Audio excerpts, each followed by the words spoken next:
Jika kita berbuat kejahatan dengan melanggar undang-undang atau melanggar hukum negara, kita mendapat sanksi, dihukum atau dipenjara.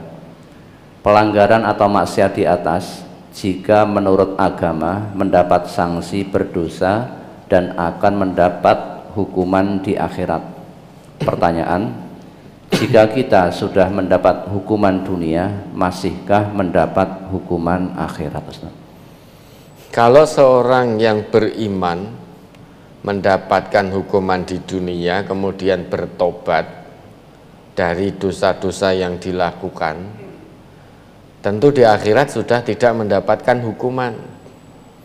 Nah, kalau belum bertobat sekalipun sudah mendapatkan hukuman dunia, ya di akhirat tetap mendapatkan hukumannya. Mendapatkan hukuman atau tidak di akhirat itu tergantung seseorang itu mau berhenti dari perbuatan maksiatnya atau tidak.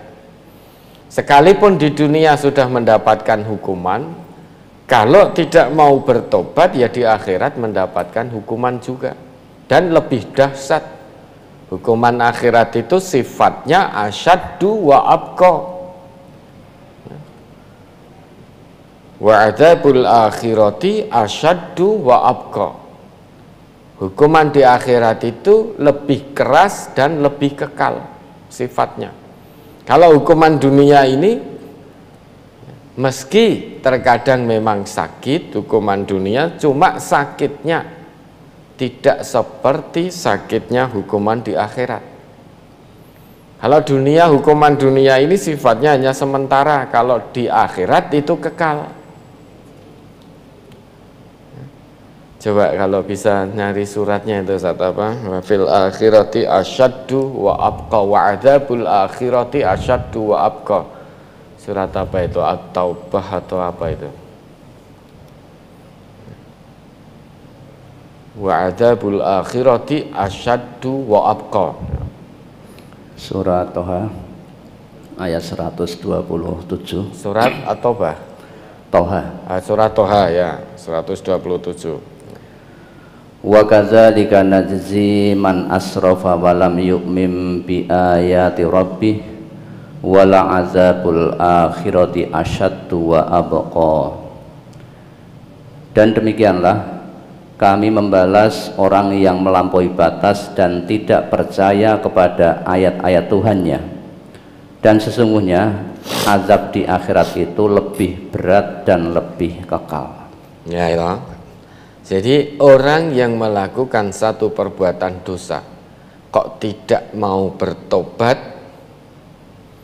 ya, berarti dia melampaui batas. Orang yang melampaui batas, kalau sampai akhir hayatnya kemudian dia meninggal menghadap pada Allah, sekalipun di dunia sudah mendapatkan hukuman, namun tidak berhenti dari kemaksiatannya, tidak bertobat, tidak kembali kepada Allah, kemudian memperbaiki kesalahan-kesalahannya,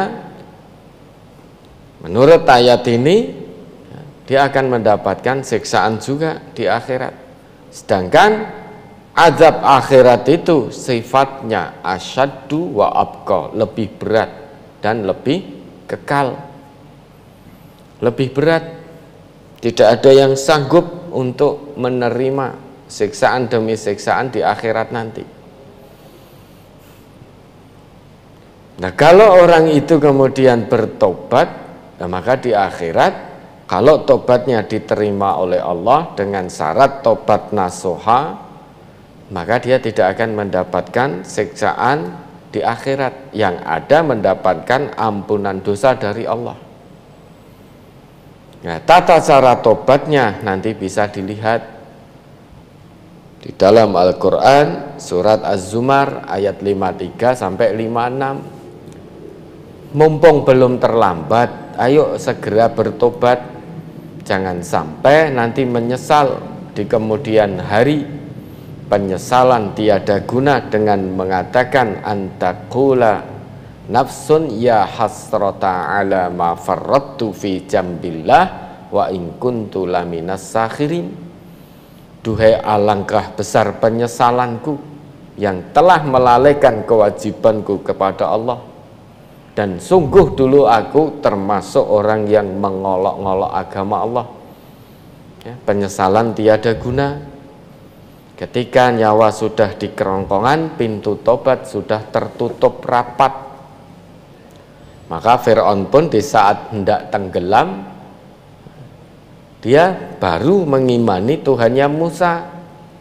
Nah, tobatnya Fir'aun, pengakuan imannya Fir'aun terhadap Tuhannya Musa tidak diterima. Maka terdiam berputus asa. Ya, maka mari, mumpung belum terlambat, Allah masih beri kesempatan kita untuk hidup, segera bertobat kembali kepada Allah dengan tobatan nasuha. Kalau kita mengetahui, andai mengetahui saat ini berapa banyak manusia-manusia yang di alam kubur, di alam barzakh merintih, menjerit, memohon kepada Allah agar dikembalikan ke dunia dengan niat dan tujuan hendak menjadi hamba Allah yang soleh. Namun itu sudah tidak bisa. Kalau sudah meninggal, ya sudah tidak akan bisa kembali ke dunia. Andai kita mengetahui, niscaya kita tidak akan bermaksiat kepada Allah. Saat ini berapa juta atau berapa puluh juta, mungkin berapa ratus juta manusia-manusia yang sudah meninggal saat ini merintih, menjerit, memohon kepada Allah agar dikembalikan ke dunia lagi, dan berjanji kepada Allah kalau dikembalikan ke dunia akan beramal soleh, akan menjadi hamba Allah yang soleh, tidak bermaksiat. Sekiranya manusia mengetahui itu, niscaya tidak akan ada manusia yang berani berbuat kedurhakaan kepada Allah. Maka mari segera bertobat, hentikan semua kemaksiatan apapun bentuknya, kembali kepada Allah. Waktu kita tidak lama, waktu kita di dunia ini tidak lama. Yang paling dekat dengan kita adalah kematian. Kenapa? Karena kita tidak tahu kapan mati kita, di mana mati kita, dengan sebab apa kematian kita. Kita tidak mengetahui. Namun yang pasti, seseorang itu pasti mati. Kita tidak mengetahui apa yang terjadi 5 menit ke depan. Bisa jadi saat ini kita masih hidup, 5 menit ke depan ternyata kita dipanggil oleh Allah. Tidak tertutup kemungkinan untuk itu. Maka la tamutunna illa wa antum muslimun. Jangan mati kecuali betul-betul berserah diri kepada Allah, jiwa dan raga, zahiran wa batina. Jangan sampai menyesal di kemudian hari. Ya, ada lagi.